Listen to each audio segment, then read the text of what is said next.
Hi, my name is Aaron Hill, and I'm running for Fargo City Commissioner.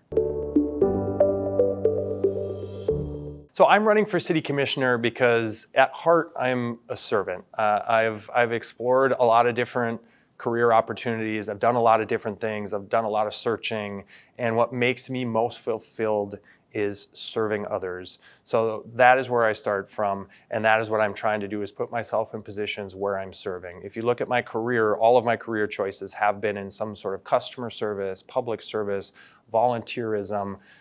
I can't help it. It's ingrained in my DNA, and so I have to allow myself opportunities to do that. I was elected to the Park Board in 2022, so I have experience as an elected official. The first couple of years, the Park District and the Park Board was in kind of rough shape, and it took a lot of work to figure that out and work through some things. And now, 4 years later, I feel like the Park District's in great shape. There's a lot of positive momentum, and I feel like it's a great time for me to now move on to the next challenge and serve Fargo in a different way. Biggest experience I have that prepares me for this is serving on the Park Board. So I've been on the Park Board for 4 years now. I understand what it's like to engage with other commissioners, with staff, with internal constituents, external constituents. I know how it works. And I think there's a misconception, some people run and say, I am going to do this thing. Well, when you are one of 5 people, you don't really get full control over that. You have to be able to get at least 2 other people to support what you're thinking or what your plan is. So you have to be able to build relationships, not only with the fellow commissioners, or in this case, commissioners and a mayor, but you have to be able to build relationships with the staff. You have to be able to build relationships with the external stakeholders as well. And you have to be willing to meet with those groups and explain to them, this is how this process works. There is a process. I don't have full control over that, but here's what I recommend, or I recommend you meet with this group. And then eventually, if it gets to the board level, then that is where I will be one of the people voting for it.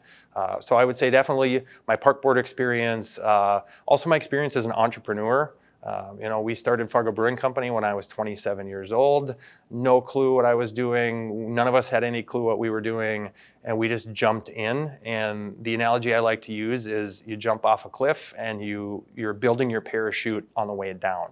So I feel like I have a lot of resilience. I have an ability to sort of look at any obstacle and find a way to overcome it, or go around it, or figure it out. And so I think my experience as an entrepreneur as well has served me extremely well. I'm on a couple of other boards, so I do have experience, in addition to the Fargo Park Board, nonprofit board service as well. So a lot of experience in the community. When I'm elected, my top 3 priorities are going to be, first and foremost, there's no secret that there's some budget issues. So I think that's going to be number 1 priority is diving into the budget, working with the staff, working with the internal and external groups, and figuring out, okay, what's happening? What can we do? I mean, as a business owner, there's income in and expenses out, right? And so we need to look at both. Are there opportunities for additional revenue to come in, or can we cut? Probably both.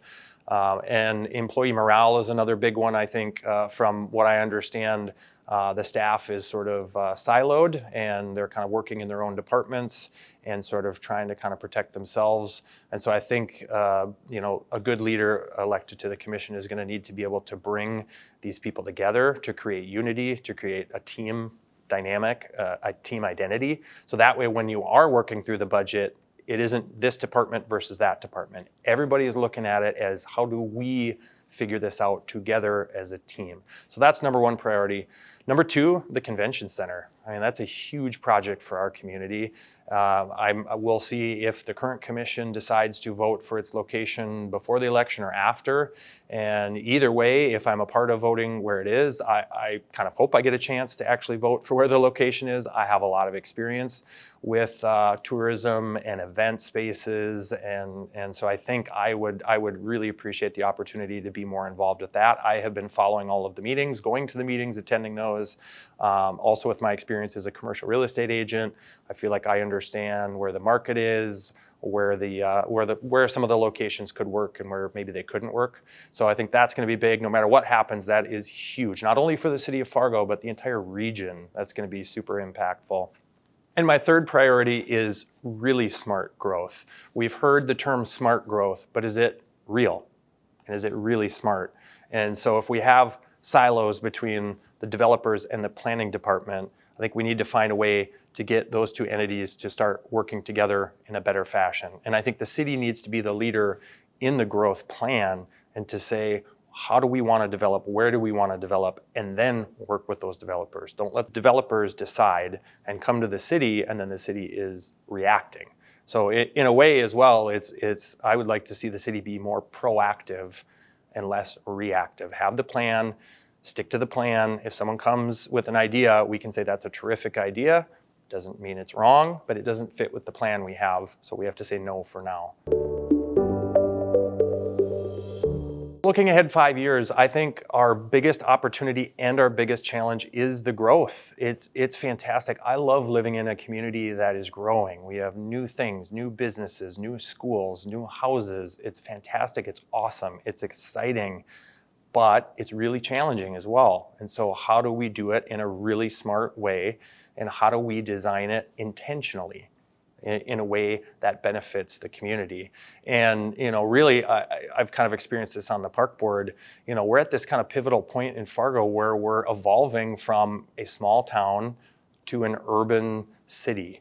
And so we have to behave and react in a different way than we used to, or the way it was always done. Now it has to operate differently, and we have to behave differently. And that's okay. That's okay. I think it's exciting. We should be excited about it, not upset that things are changing, things are growing.